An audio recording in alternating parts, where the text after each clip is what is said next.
What's going on, guys? Welcome back to the Social Media Blast podcast.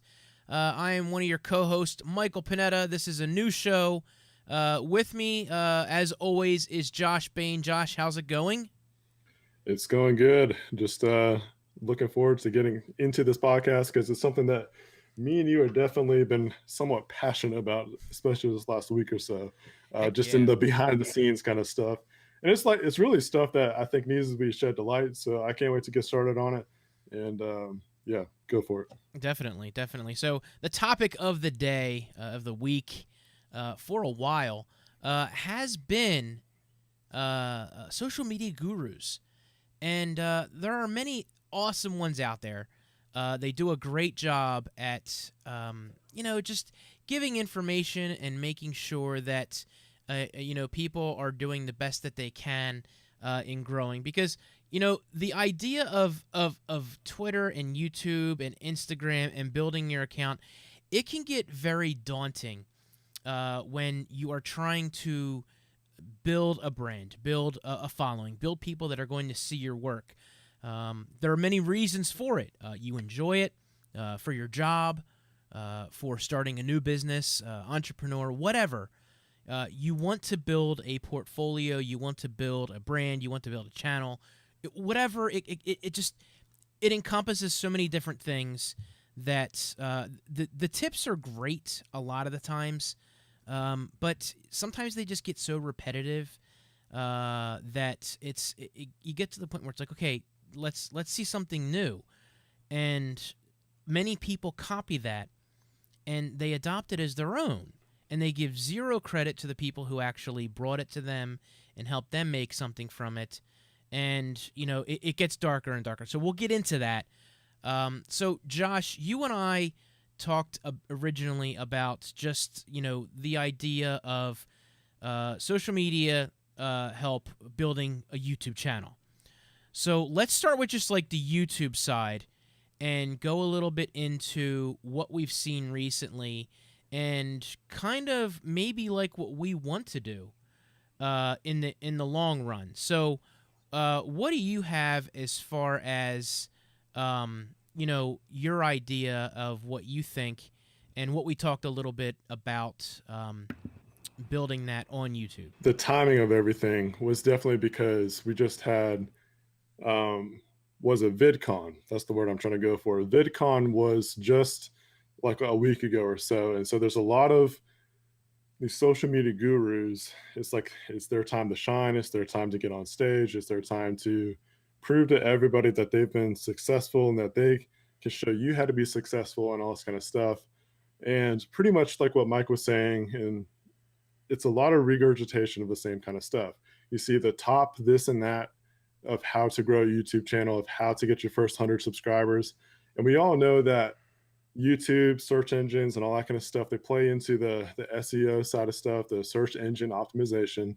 And I know that you have to title stuff sometimes a certain way to get attention. I mean, look at our title for this video, Can You Trust Social Media Gurus? So we're definitely trying to get some attention, but it's definitely relevant to what we're talking about too. So the issues that we're seeing with these top ways and top this and top that is that it doesn't get into the personalization of it. The thing they're missing out on a lot of key elements that I think what takes to grow a YouTube channel. Mm-hmm. I'm holding back on saying that because I don't want this to become this is what you need to do and focus on in order to grow your channel and get 100 subscribers. Because what we're focusing on for this podcast is recognizing the bad behaviors. And I would say a bad behavior is giving these people hundreds and hundreds and hundreds of dollars for these workshops, classes, these online webinars, and all that kind of stuff, when literally they're pretty much telling you the same kind of stuff that you could find anywhere. And it's, correct me if I'm wrong in the comments, but I really don't think that you're going to grow your YouTube channel following most of this kind of advice. I will say this, and this is just my observation, and I have some little success on YouTube here and there. Mike has some success as well. Mm-hmm. And it just depends on what your metric of measuring what success is. I have it in a little bit different way than just what subscribers and viewers are. It's put me in a position of life. If I didn't have YouTube, I wouldn't be where I am right now. But with that said, it's like pretty much there's just a couple things that help you grow on YouTube. One, people gotta like you. That's the bottom line. Even if you're just doing tutorials, people gotta like your presentation. They gotta like your personality. Hmm. And then you also have to network. You've got to be able to connect with the right people. You're not going to, it takes a very small percentage of people that can do everything on their own. So it's going to take some kind of networking, some kind of connection in order to get that kind of stuff going. I know when I had the most growth as far as percentage wise, the most growth I had was when I was connecting with other YouTubers, other creators, and so on and so forth. And so what drives me nuts is when we see these. Mike can get into this a little bit more because he actually tried to sign up for some of these different kind of programs. Is that you get these signups and it's literally just this automated email system stuff that they have set up. These webinars, they're pretty much automated as well, Right. and it's just not going to help. And so the challenge that we're going to have, the challenge that we're talking about, and we might be able to get into this a little bit more detail, is that we want to take that advice, try to find maybe one or two of these social media gurus, one maybe one that we think that actually might be successful if we follow these steps, and then one that we are skeptical of, like Right. prove us wrong, bro. Like if we follow this kind of stuff, we might try that one first, like try this one that we're skeptical of and apply it to this new YouTube channel that we have, the podcast, and see if we can get our first 100 subscribers within a short amount of time without Correct. trying to beg people for subscriptions and trying to put literally just go verbatim what that guru is telling us to do and get like report to you guys. And I think it's, one, shoot, if it works, that's great. That's awesome for the channel. But it's also gonna be awesome for everybody else that's listening to this podcast. Say, hey, I can vouch for this guy. This guy can actually help you grow if you actually do what he says. And then go to another one and see if that works. Or even apply it to our channels, like my personal channel, Michael's channel. We joke around about being part of this dead channel society. And it's like it's one of those things like, and I can go, I need to make a video about some of my intention of what I'm doing with my YouTube channel because for the longest time it was just tech, but now I'm putting all my stuff into one place instead of just the Hmm. tech stuff. And long story short, really, it's because I'm not seeing the growth that I need anyways. The Hmm. views aren't there anyways. The subscriptions, they trickle in. So it's really like working with a clean slate with a little bit of a boost. And what I'm kind of marketing towards now versus just a tech channel is like I'm marketing towards me being a creator. That's Hmm. it. So I'm kind of starting fresh. So this would actually be a good opportunity to take one of these gurus, maybe find something that how to revitalize your channel versus trying to get your first 100 subscribers and go with that and see if it works for my channel or Michael's channel or both of them or something. Like I take one, he takes one, and then we apply the 100 subscribers to the new channel. Right. Well, you know what? I'm gonna expand a little bit on what you just said about the idea of these programs that are available, and I don't want people to think that anything you do on YouTube or social media is going to be this quick and easy thing. You said, people just have to like you. You have to have a gimmick, something that people want to watch. And, you can get away with faking it for so long. You can get away with copying people for so long. And, that's fine if you want to be that type of channel. But to get any kind of sustainability, you really have to do something that you enjoy, or you're just going to do what many channels end up doing. They just fall out. They go away.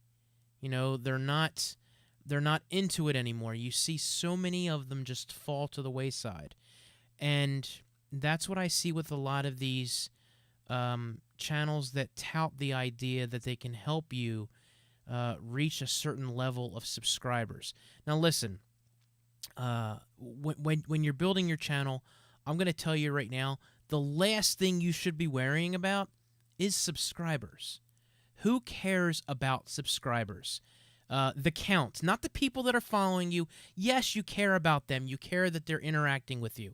Yes, that's what you want. You want to get some feedback. You want to feel that people are interacting with you. Yes, that's what you want to do. But when you're starting out a channel, you don't need to worry about people subscribing. Just do what you do. You're supposed to do it because you enjoy it. You're supposed to do it because you want to grow something. If you want to solely get into this to make money and to build a channel to be this huge empire and you have a plan, by all means, implement that plan to the best of your ability and do what you can that you think you're going to be able to grow your product the way it is. However, be wary if you're someone that's getting into this that doesn't know what they're doing and you're dabbling and you're like, I want to get some subscribers. I want to see this. And you see a video that says, get your first 100 subscribers. I've watched a bunch of those videos recently. Most of those videos tell you to get your friends and family and everyone that subscribed to your channel to get up to that 100. Yeah, you know what? You're going to get those 100 people to subscribe to your channel, and they ain't going to watch a damn video because they're not subscribing because they want to see what you're doing. They're subscribing because they feel bad for you. And that is not what you want to have your channel for. No. Don't do it. Don't even think. But what you need to think about is just putting in content, being consistent, making it a habitual thing where you're putting up content that you enjoy. Eventually, if someone likes what you're doing and you feel comfortable and you look good and everything just starts clicking, then you start worrying about, dialing it in and doing things like that. I just want people to be careful. We want people to be careful, how everything is going to be piecemealing together for you and when you're building your channel. So many of us, and Josh, you made a great point, not only building a channel, but bringing a channel back from something that you may have done or changing it up or trying to revamp it. You like you said, we joke about the idea of being a part of the Dead YouTube Channel Society.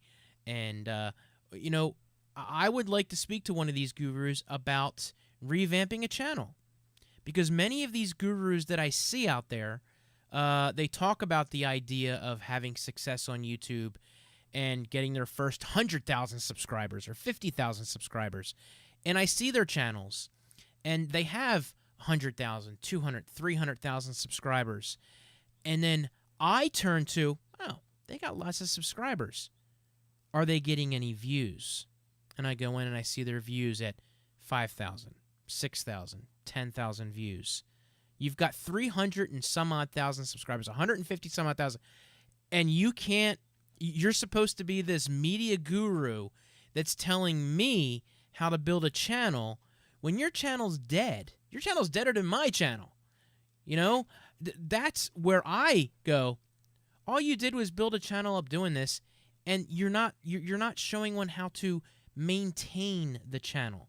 There's no substance to that channel. You build it up using all of these tricks, and that's it. Yeah. It's done. And the thing I don't like, and you kind of alluded to it, was about basically a lot of these people, they're taking advantage of basically tickling people's ears. Mm-hmm. They're like, I have a heart and desire to build a YouTube channel. This guy's telling me, or this girl's telling me that I can do this quickly. And we know that our society is a microwave or instant results. Like we want instant results all the time for anything that we're doing.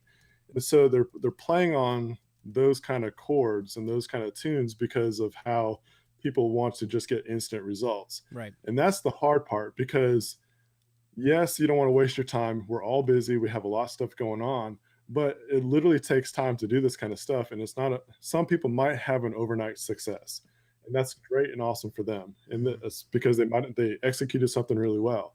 But the thing I think about, because I recently launched my business full-time, which is a photography, videography company.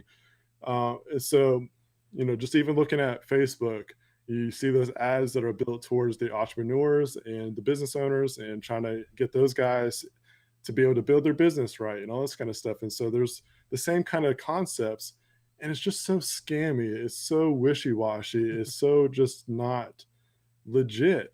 And it just bugs me because it's like a false hope. You're giving these people a false hope, and I don't want anybody to fall for that kind of stuff. On the other side of the coin, though, like what I said before, if these guys are legit, if we find people that work, we'll report it to you guys and wish you the best. But even then, just because it's successful for me or Mike, it might not be successful for you. So that's the other variables that you have to kind of consider. I think about going back, talking about the Facebook ads, being that I'm a photographer and videographer, that I see these ads or I see these different programs or these different pages and stuff that are geared towards making your craft better. If you do this or do this or that, you're going to have better photos or better videos, or this is a better way to do this and that. But again, it's just like it's across the board. When you see that kind of stuff, most of the time it's just regurgitated information that you can find somewhere else. Mm-hmm. And again, it's just that, I mean, in a sense, it's a good business plan on their end, on the person that's providing those services. But in the long run, I guess what bugs me the most is them charging those hundreds of dollars for that. And Oh they give the yeah. excuse of that it's an investment and all this kind of stuff. It's like, well, yeah, there's an investment in anything you do with business kind of growth. And whether you think YouTube channel stuff is a business or not, it's a business in a sense. If you're making money off of it, it's a business. Mm-hmm. So you've got to think of business terms. Like if you are going to invest in something, you have to invest in the right things. And I've told Mike this. I've dabbled into the idea, and this is something I really want to do for my local town, is to provide workshops for business owners.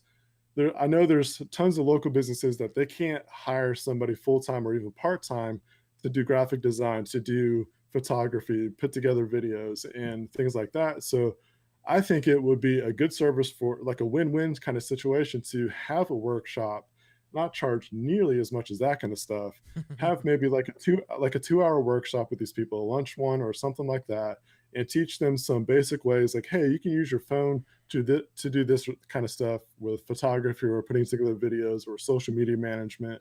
Like if you can just do this or that, as far as like, and it's gonna be mostly just time management, and then give them some tips or tricks of how you don't necessarily have to be this top-notch person to be able to do some of these simple things, so that we could still be relevant on social media for your local business.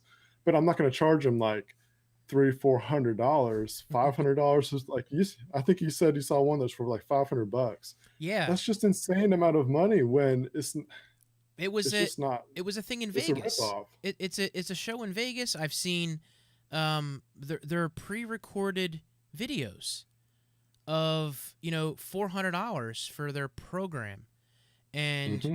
like an additional step for like another 300 and some odd dollars. And Yeah. I listen. I understand, like you said, I'm trying to make you're trying to do a business, and that's great. However, you know when it comes to really getting serious about growing something or putting something into it, there's nothing better than collaboration. There's nothing better than getting your face out there in front of those Hmm. other people. And, I've said this forever. Forever I've said this. Go to trade shows. Doesn't need to be CES. Although that is the pinnacle. That is, you get out there, you get a bunch of businesses. But you know what? There are a ton of smaller shows on the West Coast, on the East Coast, in the middle, that you can go to. If you just go to some of these marketing companies and sign up for, notes and news and everything, they have mini CESs, mini companies that come to New York. And I've taken the train up a couple times and gone into those shows, and it's just a bunch of different companies, a lot of companies, doing the same thing that you do at CES. You get in front of these companies and you get your name out there.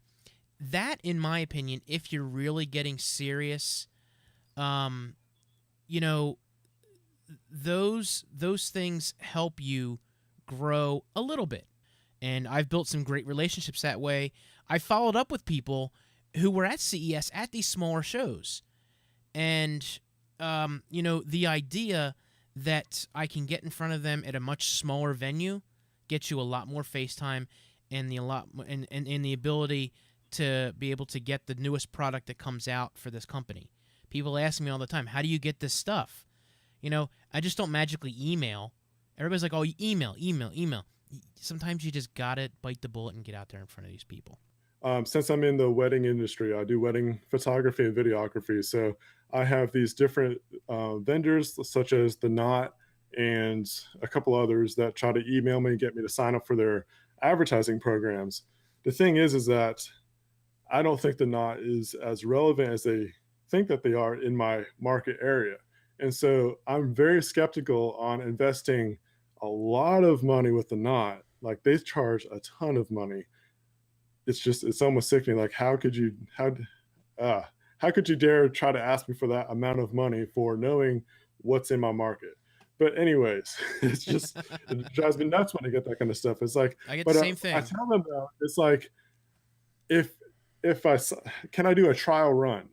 If your services prove and show that my business is growing because of your presentation, because Let's of do what it. you're offering, Let's go for it. yeah, I will sign up the very next month. I'll be subscribed because I'm seeing the results. But I can't take that chance because I'm not seeing those kind of results, and they're not going to show you results of that kind of stuff. They're going to tell you that, they got so many brides that are inquiring about weddings and whatever. But the thing is like, you can't. I know it's on me to close the deal. That's very true about that kind of respect. But I don't know. That's the thing that drives me nuts. Like, you're charging all this money, but there's no proven results about it, and they want you locked in for a year, and that's just too much money. And it somewhat applies, in my opinion, to these social media gurus that are doing these workshops that are gathering a lot of people, and it's a huge moneymaker for these people that get a huge turnout. Or even if it's just 20 people that show up, 10 people that show up, and you're charging them 300 to 500 bucks. I just hope that it works out for them, but it's just regurgitated information. Right. And the And that's idea. not to interrupt you too, uh, on this part, but it's like, before I forget, because I'm older guy now, and I'm starting to forget stuff if I don't say it or write it down. I'll forget what But I was going to say, so it's all it's good. it's like, that's, as a business, if you are trying to be relevant on social media, I believe you need to hire a social media coordinator and have a dedicated person doing that kind of stuff. I think that is important and whatnot, unless if you have that just interest in trying to learn it yourself as a business owner. Right. And that traditional schooling, um, the traditional schooling, yes, is very important, and it can be seen as a fraud. But that stupid piece of paper is paramount to even getting into the door to meet with these companies, because they assume that you've got that piece of paper from whatever school, so you must know what you're talking about. That doesn't mean a damn thing. That doesn't mean a damn thing. And you go to school to not only learn, but to collaborate with people and build relationships with people, with professors and other students who are going out there with you, and maybe in the same field. So you have people that you can touch base with that are in the same boat that you are. They may have success in certain places, and they may not. And a case in point, my wife took an accelerated master's degree program at IUP, and when she got done, she had her master's degree. She went on, started working her whatever job it was that she got out of it, and she moved on to another job. And while she was at that other job for many, many, many years, she kept in touch with her friends at her master's degree program who were doing the same thing that she was. Lo and behold, guess who approaches her about 4 years ago to a position for Hershey, Pennsylvania, for the Hershey Company? Her friend that she went to college with. And because they kept base and they talk to each other, and they're able to collaborate, she has this new job. We have this wonderful life in a new area. And it's what you do with that piece of paper. Ultimately, at the end of the day, is on you. And it's not like she got the piece of paper and just said, "Okay, I got a piece of paper, hire me." She proved her value, and she collaborated with other people, and it paid off at the end of the day. And saying because pay your way schools have flooded the market with that piece of paper, right? They have flooded the market with that piece of paper. So, in my opinion, and what I've seen, is not only is the piece of paper important, but the people that you collaborate with while you're in college, you build those relationships that can work out at the end. So, someone sitting there in front of a video, me paying $500 for, telling me how to build a YouTube channel or an Instagram channel or whatever business online, and I go to that person's site and I see what they're doing, and I see that it's not up to date, or the channel has, in my instance, what I'd be looking for would be someone for YouTube or Instagram, and I see them with a mediocre, menial number these days, um, and you went and had and did this, and all of a sudden, well, I see your channel getting to a point, but I don't see a commitment to keeping the channel going. All you did was get to a point. So you're dropping this money to do this, but at the end of the day, it really is, just part of the game. And I feel like people may be getting sold a false bill of goods, and it can be a little bit more dangerous. At the end of the day, people start pumping money into these people who tell them they got the better way of doing something. I got a better way to make a wheel. I've got a better way to push a cart down the street. So I just want people just to be weary that the information that they have that's out there, that they're making you pay $400-$500 for, you can get for free in many places. A good place, Josh said, VidCon. You see all these people for free. Not for free. I mean, obviously you got to get there, but No, you got to.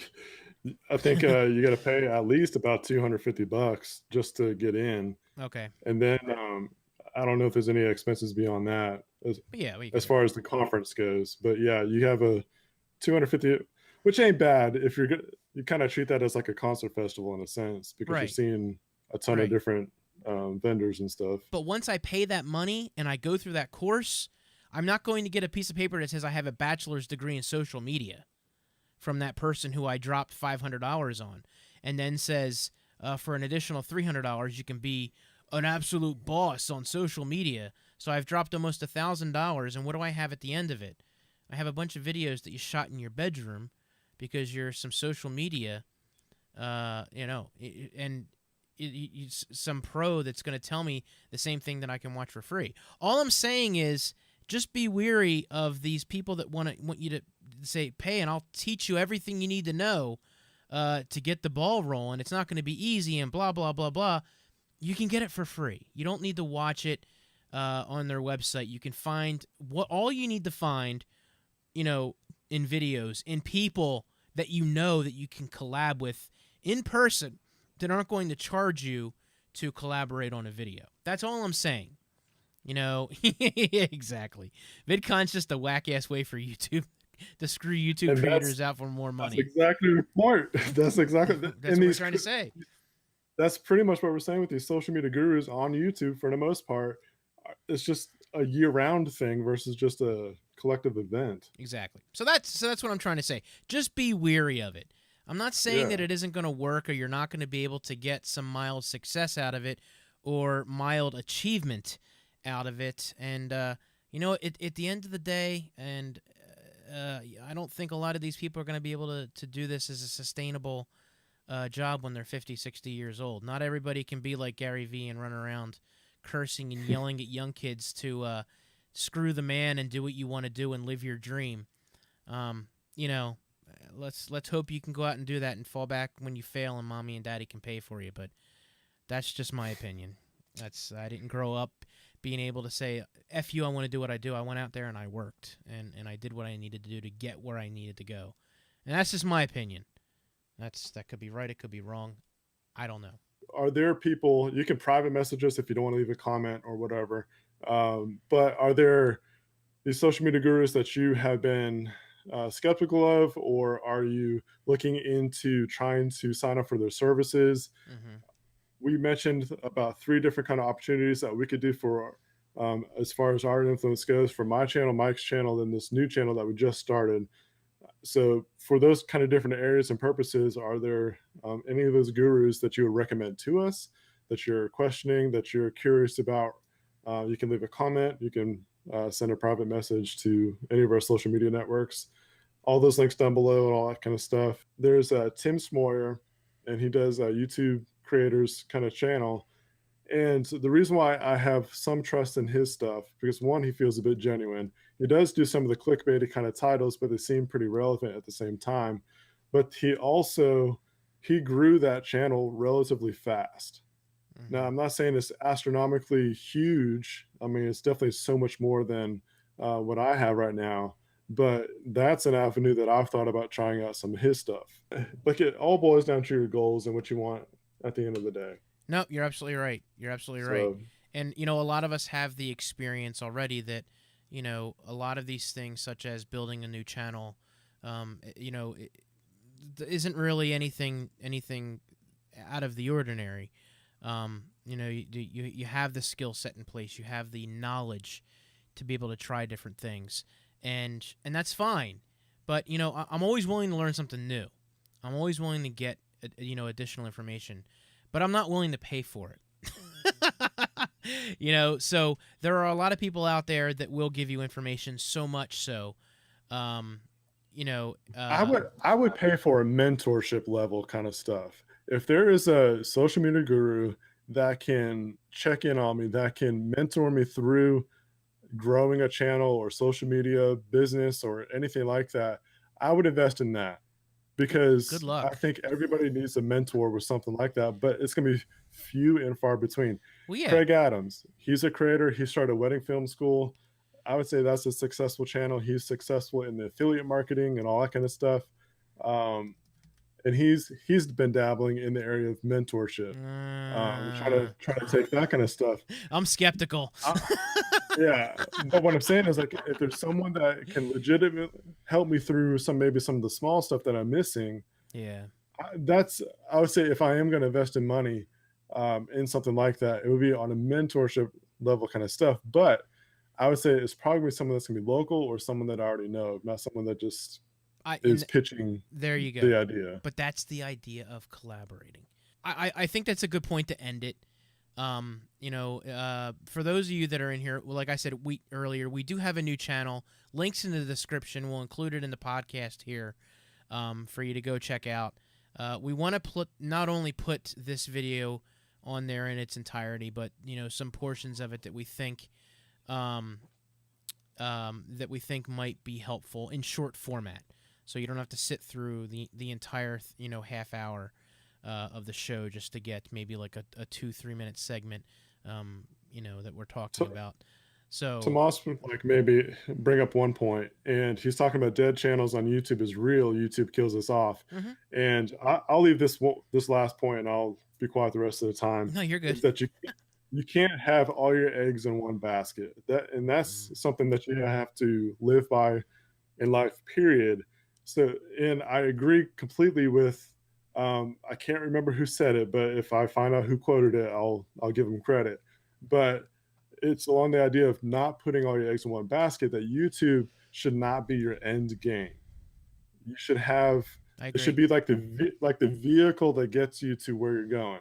And I could honestly say that's kind of like where I'm not saying I'm successful in what I'm doing. I'm building towards an area, but YouTube is definitely not my end game, but it's got me into a position to where I can do videography and photography full time. And there's been a lot of stepping stones that led to this point. It wasn't something that happened overnight. It's been something that's been building for years now. But I never put all my eggs in one basket saying, I'm just going to quit my job, go for YouTube full time, and expect overnight results. Like, it's not going to happen like that. And that's the thing, we could spend a whole another show on the idea of subsidizing. I don't want to say subsidizing. Like you said, kind of spreading things out, almost like investing in what you're doing. And I've been saying that to certain YouTubers for years now that are successful, that have that have that step up. And it's like, you need to expand to a website. You need to expand to be able to pull everything away from YouTube and, go in another direction should something happen. And it's very important to be able to have that crutch to fall back on. Instagram TV and Instagram and Snapchat. There are many people that have built successful profiles and models on those. I'm sorry, channels on those platforms, and they have been able to build something with it. But they've expanded to other things and work with other things, because I've seen them have problems with those platforms, and I've seen people lose all their eggs in one basket. And it happens. A channel can go away tomorrow, and I see some of these guys don't have a safety net, and it just scares me for them. And it's very important. We could spend the whole show on that too. So, but thank you so much for everyone tuning in to the podcast. Check out our links below where you can find Josh on YouTube, Twitter, Instagram. Everything's, I'm not even going to get into that. I'll pick on Josh later about that. But Joshua Bane on YouTube and Twitter. Instagram for him is joshua.bane. Good Lord. You have a squatter. We know. I know we have a squatter. I'm going through the legalities of trying to get that claimed. So yeah. I have put money towards that because I had to put some money down to try to get the rights to it.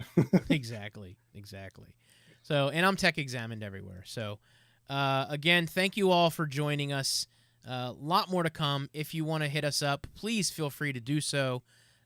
Twitter is probably the best way to catch us if you have any questions, especially about the show. And subscribe, follow the podcast. Trying to get it on as many places as possible. Thank you all for joining. Don't follow us because you think we're a guru. Yeah, please don't do that. Help you the best that we can, but we're not charging you. We're not charging you to do any of that stuff. So, PayPal.me/Joshua Bane. There you go. Good job, Josh. Thanks a lot. Now I got to delete all that. So, guys, thank you so much for joining us. Next week, we'll talk about putting all your eggs in one basket. I don't know.